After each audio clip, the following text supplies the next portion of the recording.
The cold metallic click of the deadbolt was the only goodbye I received. It was a sound sharper than my son's final cutting words, more definitive than the disdain in his wife's eyes. It was the sound of my life being locked out, left on the cracked concrete of a porch I had helped paint. My luggage, 2 worn suitcases, and a canvas bag holding my knitting sat beside me like orphan companions. The door to the house my savings had secured, the house where I'd nursed their baby girl through fevers while they slept, remained shut inside. They were likely celebrating outside in the humid Ohio air. I was a ghost. This final brutal act had begun 2 days earlier over a $5 piece of paper. For God's sake, Mom, what is this garbage? Leo's voice, my son's voice, had sliced through the morning quiet. He loomed over me at the kitchen table, his shadow falling across my cup of tea.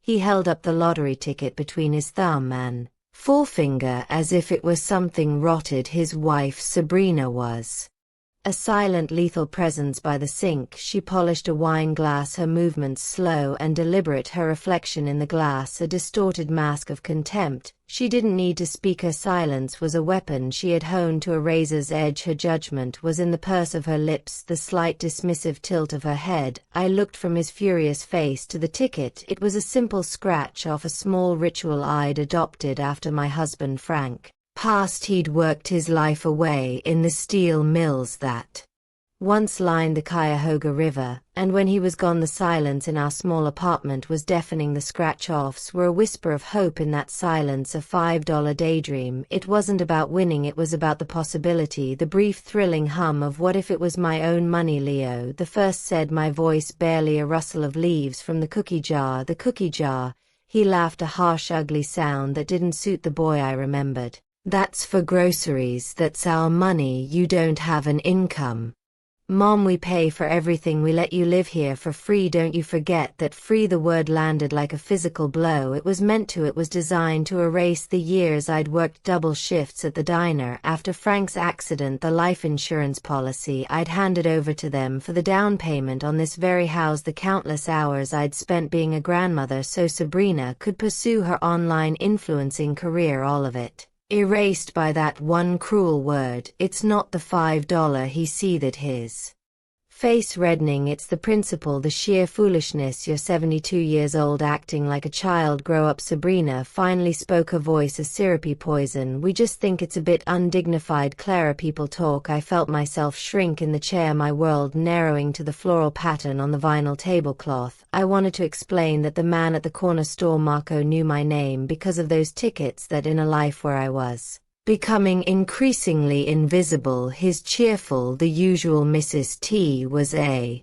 small anchor, but the words wouldn't come. They were trapped behind a wall of shame they had so expertly built. I carefully folded the ticket, the one they found so offensive, and slipped it into the pocket of my cardigan. I hadn't even scratched it yet. Don't say we didn't warn you, Leo muttered, turning his back on me. Sabrina followed, a shadow at his heels. I sat there for a long time, the silence they left behind heavier than any noise. The kitchen, once my domain of comfort and care, felt alien. I looked at the little pencil marks on the doorframe where I'd charted Leo's height, at the faint scratch on the floor where he'd crashed his first tricycle. This house was a museum of a love they had forgotten, and I was just an exhibit they were tired of dusting. Later that morning I sat on the porch swing, needing to breathe air that wasn't thick with their resentment. I pulled the ticket from my pocket. It was a Buckeye Bonanza game promising a grand prize of $17 million. At the bottom in tiny print were the words, sign here to validate. As always, I had my name, Clara May Thompson, was written on the back in shaky but clear blue ink, dated that very morning. My hands trembled as I took a quarter from my purse. The familiar rasp of metal on paper was a small act of defiance. I scratched off the latex, coating my heart a nervous drum against my ribs, a number 14A28A3. I kept scratching, my breath held tight in my chest, and then I saw them. The symbols aligned, the numbers matched. Under the prize box, a figure that made my vision blur. $17,000. I didn't gasp, I didn't shout. A profound crystalline stillness settled over me. I stared at the ticket, not in disbelief, but in absolute terrifying certainty. I folded it with the reverence of a prayer, and tucked it into a zippered compartment deep inside my purse. In that moment, on the porch of the home where I was no longer welcome, I felt a power I hadn't felt in decades. It wasn't the money, it was the knowledge they thought they held all the cards, but they never even bothered to look at the name on the back. They toasted their own superiority, but I held the truth, and for the first time in a very long time, I knew exactly what I was going to do with it. The following day, I said nothing. I moved through the house like a phantom, my secret tucked away like a hidden heart. I tidied the kitchen, weeded the small garden Sabrina ignored, and offered a polite hollow smile when they passed me in the hall. The winning ticket was a warm weight in my purse, a promise only I understood. It was while sorting their laundry that a cold dread began to seep into my calm. I kept a small wicker basket in the laundry room for miscellaneous items found in pockets, loose change, receipts, and often my losing lottery tickets. I'd save them for second chance drawings, a habit of thriftiness they found pathetic. I remembered tossing a different ticket in there yesterday, a losing one. On a whim I reached into retrieve it. My fingers brushed against the bottom of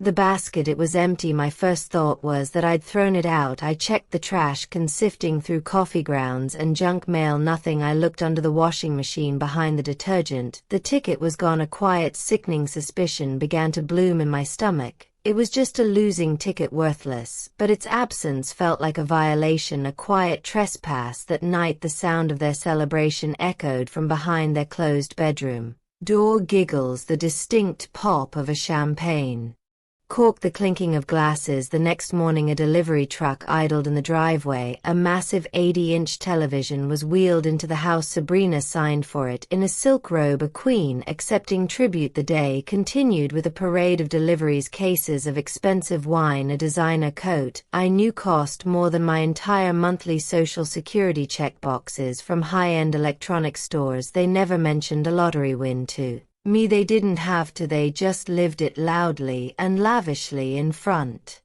of the woman they had shamed for a $5 piece of paper. I sat in my armchair, the needles in my hand, clicking a frantic, uneven rhythm, my knitting a tangled mess of my anxiety. I wanted to be wrong. I prayed I was wrong. Maybe they'd come into some money of their own, a bonus, an inheritance. But I knew the confirmation came when Sabrina left her phone on the kitchen counter. The screen lit up with a text from her sister. The message was a dagger. OMG, Sabi, $17 million.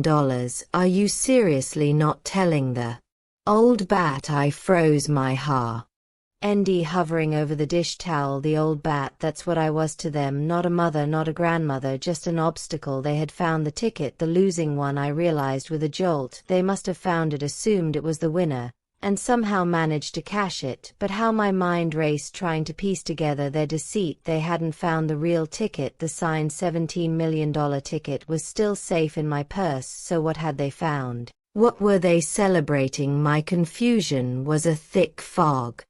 But the betrayal was as clear as glass. They believed they had won, and their first act was to indulge themselves while I remained invisible, a servant in their suddenly gilded home. 2 days later my key no longer fit the front door lock. I knocked, my confusion turning to a cold hard nod of fear. Leo opened the door just a crack. He couldn't meet my eyes. Mom, he began, his voice low and rehearsed. We need some space with all the changes. It's just getting crowded. My things are inside, I stated, my own voice sounding distant. We packed them for you. Sabrina's voice called from the depths of the house there on the porch. And there they were, the suitcases, the canvas bag, the empty wicker basket sitting on top like a final insult. I didn't plead, I didn't scream. The fight had drained out of me, replaced by a chilling clarity. I picked up my bags and walked to the curb as the deadbolt clicked shut behind me. They didn't offer me a ride, they didn't offer me a dollar, they just offered me a closed door and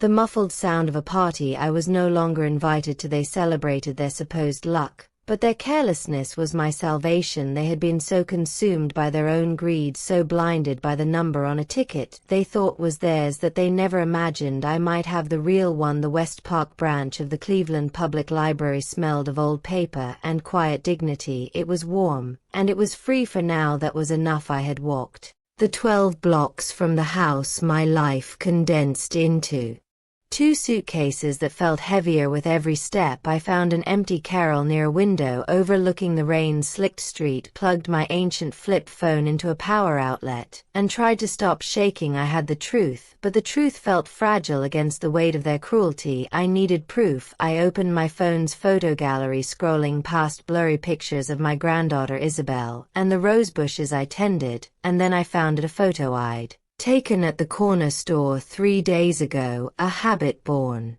from a vague sense of self-preservation. It was a clear shot of the winning Buckeye Bonanza ticket flat on the counter. Before I scratched it, I zoomed in. The serial numbers were visible, and on the back my signature, Clara Mae Thompson, was undeniable. My breath hitched. They hadn't stolen the winning ticket. They must have found a different one, maybe a discarded dud from the week before, and in their feverish greed they saw what they wanted to see. They had built their castle of new electronics and champagne on a foundation of wishful thinking and my supposed foolishness. But the real ticket, the signed, legally binding document, was in my purse. A new kind of resolve hardened within me. A confrontation would be useless. A storm of their denials and gaslighting. I needed a different weapon. I opened the library's browser and searched for the Ohio Lottery Commission. I found a number for disputed claims. The woman who answered had a calm, steady voice that felt like an anchor. I explained the situation,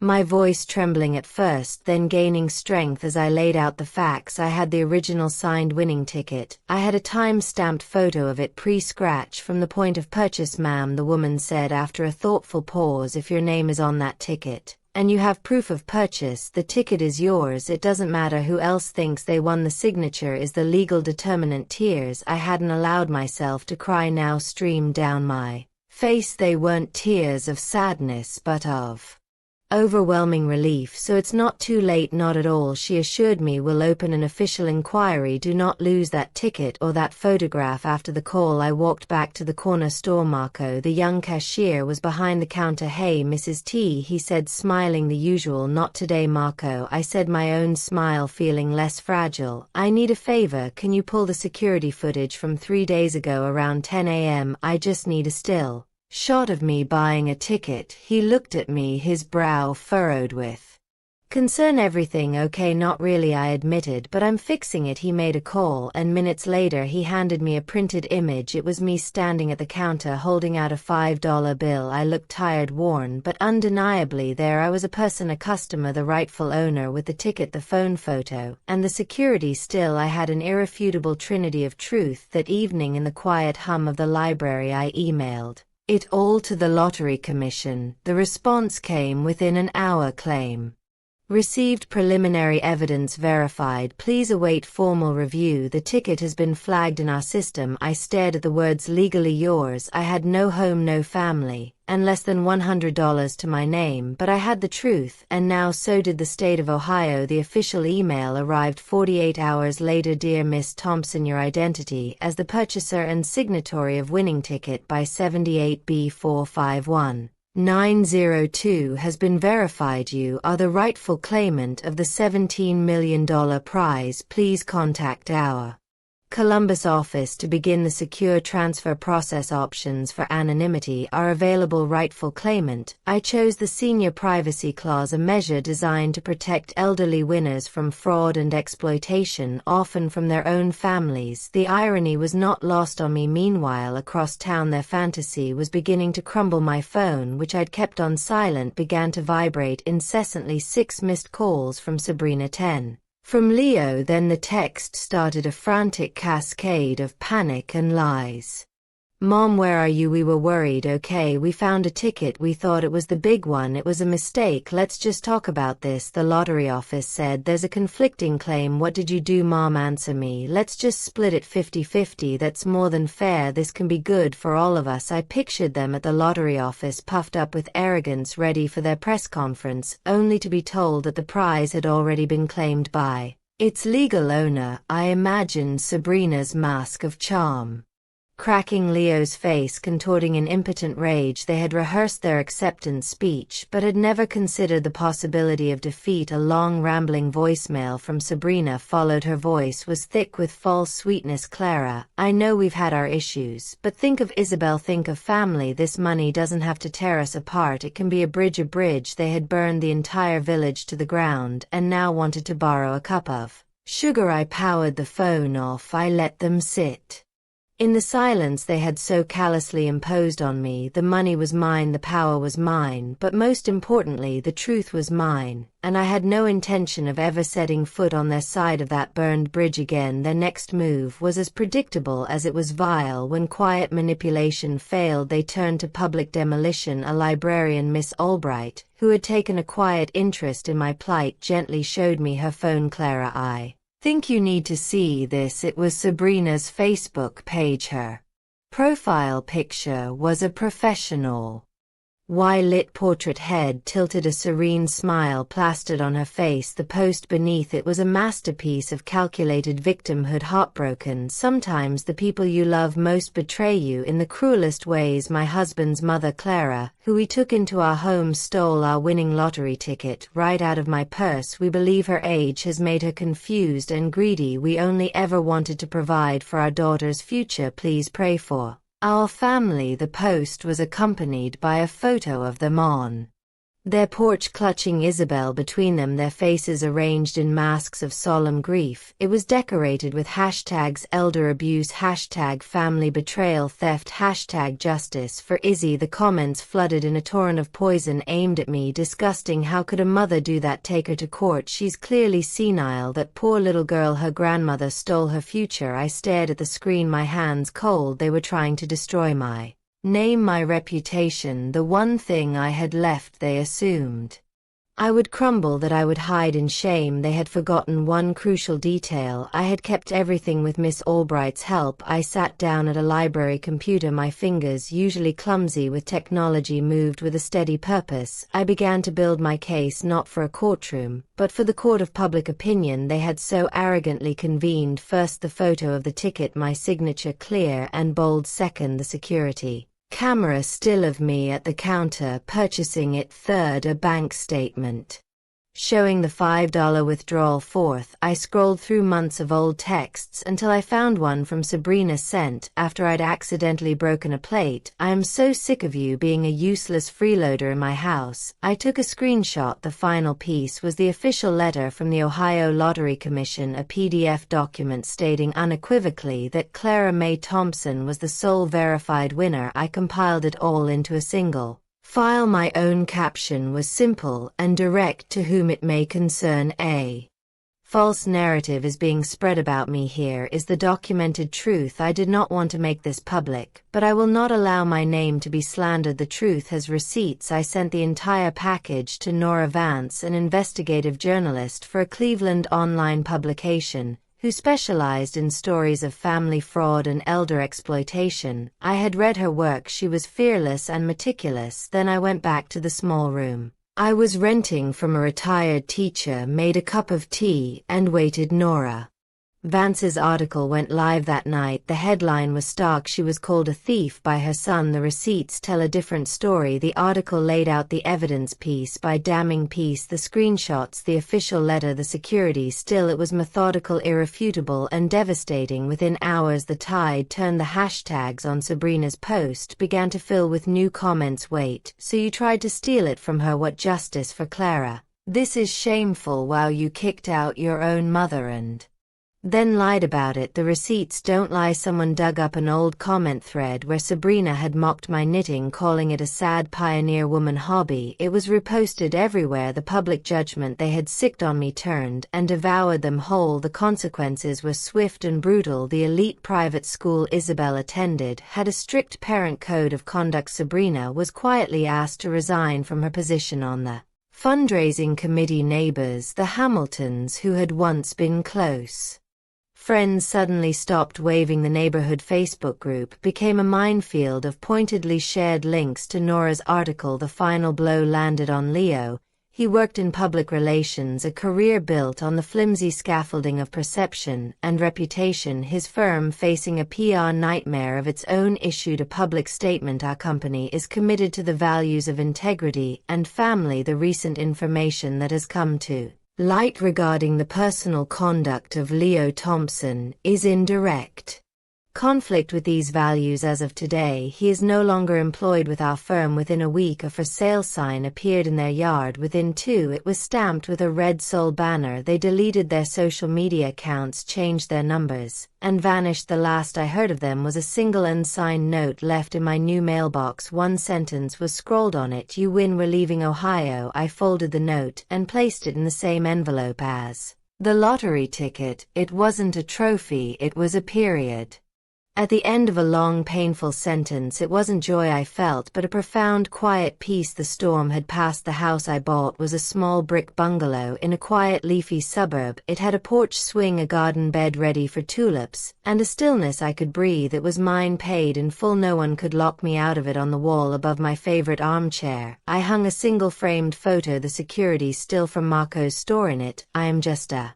woman buying a lottery ticket, but in my eyes there's a flicker of something that had been dormant for too long, hope beneath it. I mounted a small hand-carved piece of wood with 4 words burned into it: I cached the truth. Before I left Cleveland, I stopped at the library. I handed Miss Albright a check for the library, I said, for new books, or fixing the heat, for being a safe harbor. She hugged me, a genuine warmth that asked for nothing in return. I never looked back. I had no desire to know where they went. That chapter was closed. My healing didn't need their apology, it didn't need their remorse, it just needed peace. One day a letter arrived, the handwriting unmistakably Leo's. It was a rambling, self-pitying plea for a second chance, for a connection, if not for me then for Izzy. There was a time that letter would have broken my heart. I would have folded it, cried over it, and allowed myself to hope, but I was not that woman anymore. I took out a simple note card with a sunflower on the front,